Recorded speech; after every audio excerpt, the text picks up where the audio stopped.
এরপরে প্রশ্ন হলো, সন্তানের বয়স 13 বছর কিন্তু নামাজ পড়ে না, তাকে কতটুকু শাস্তি দেওয়া শরীয়ত সম্মত? নবী করিম সাল্লাল্লাহু আলাইহি ওয়াসাল্লাম বলেছেন, মুরু আওলাদাকুম বিস-সালাতি ওয়া হুম আবনাউ সাব'i সিনিন ওয়াদরিবুহুম ইযা বালাগু 10। তোমরা তোমাদের সন্তানদেরকে যখন তাদের বয়স 7 বছর হয় তখন তাদেরকে নামাজের নির্দেশ করো, আর যখন 10 বছর হয়ে যায় তখন তাদেরকে তোমরা শাসন করো, অর্থাৎ তারা নামাজ না পড়লে তাদেরকে কড়াকড়ি আরোপ করো তাদের জন্য। তো আপনার বাচ্চার বয়স যদি 13, অতএব 10 বছর থেকেই তাকে নামাজের জন্য শাসন করার নির্দেশ আপনার জন্য প্রযোজ্য।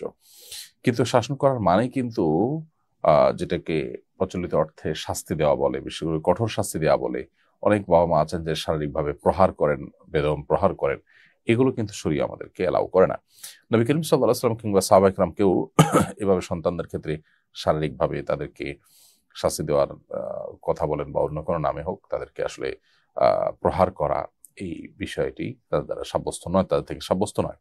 তারাই হলো আমাদের আদর্শ, বিধায় তাদের মানহাজ, তাদের মাসলাক এবং তাদের পদ্ধতি এবং সুন্নাহকে আমাদের অনুসরণ করতে হবে।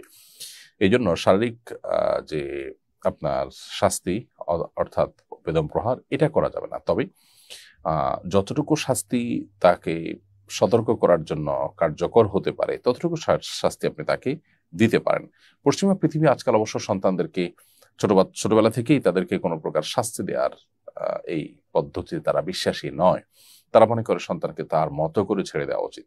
তাদের এই চিন্তা, তাদের এই ভাবনা, তাদের এই দর্শন যে ভুল, এটা তাদের সমাজের দিকে তাকালে দিনের আলোর মতো বোঝা যায়। তারা তাদের সন্তানদের জন্য নানাবিধ আয়োজন রাখার পরও এই সন্তানগুলো ফ্যামিলি থেকে ছিটকে পড়ে যাচ্ছে এবং বাবা মা থেকে তারা বিচ্ছিন্ন হয়ে যাচ্ছে, এবং এর ফলশ্রুতিতে তারা ছোটবেলা থেকেই কিন্তু এমন এমন পথে চলে যাচ্ছে যেখান থেকে তাদেরকে ডিপ্রেশন, ফ্রাস্ট্রেশন, এই বিষয়গুলোর দিকে তারা চলে যাচ্ছে, এবং একটা পর্যায়ে তাদের মধ্যে আত্মহত্যার প্রবণতাও কিন্তু বাড়ছে দিন দিন।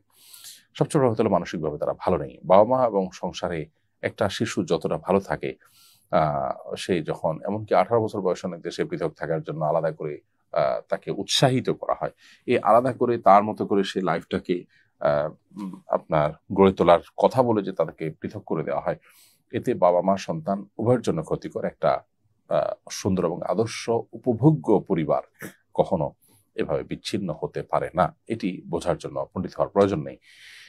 এই কারণে ইসলামের এই মহান বিধান, এটাই আল্লাহ তাআলার দেওয়া এবং শরিয়ার দেওয়া বিধান। বিধায় সন্তান সে যতটুকু শাস্তি বা যতটুকু কঠোরতা তাকে অন্যায়ের পথ থেকে ফিরে আনতে পারে, ততটুকু শাস্তি আমরা শরিয়ার সীমার মধ্যে তাদেরকে দিতে পারি।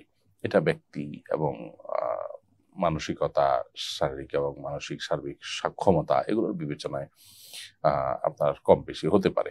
মৌলিক বিষয় হলো যে যাতে বেদম প্রহার বা জুলুমের পর্যায়ে না হয়। আজকাল যেমন দেখা যায় যে শরীরে দাগ ফেলে দেয় অনেকে, তারপর এত বেশি আঘাত করে যে আঘাতের ফলে রীতিমতো সেটা টর্চারে পরিণত হয়, জুলুমে পরিণত হয়, এবং সে আরো বরং বিগড়ে যায়। এটা যেন না হয়। প্রত্যেকটা বাচ্চার জন্য আলাদা আলাদা প্ল্যান একজন প্যারেন্ট করবেন, এটা প্যারেন্টিং এর মৌলিক নীতিমালার অন্তর্ভুক্ত। সো সেগুলো মাথায় রেখে একজন আদর্শ অভিভাবক হিসাবে আমাদের এই প্যারেন্টিংটা মাথায় রেখে করতে হবে, প্যারেন্টিং এর এই নীতিমালা মাথায় রেখে তারপরে তাদের মধ্যে কড়াকড়ি আরোপ করতে হবে।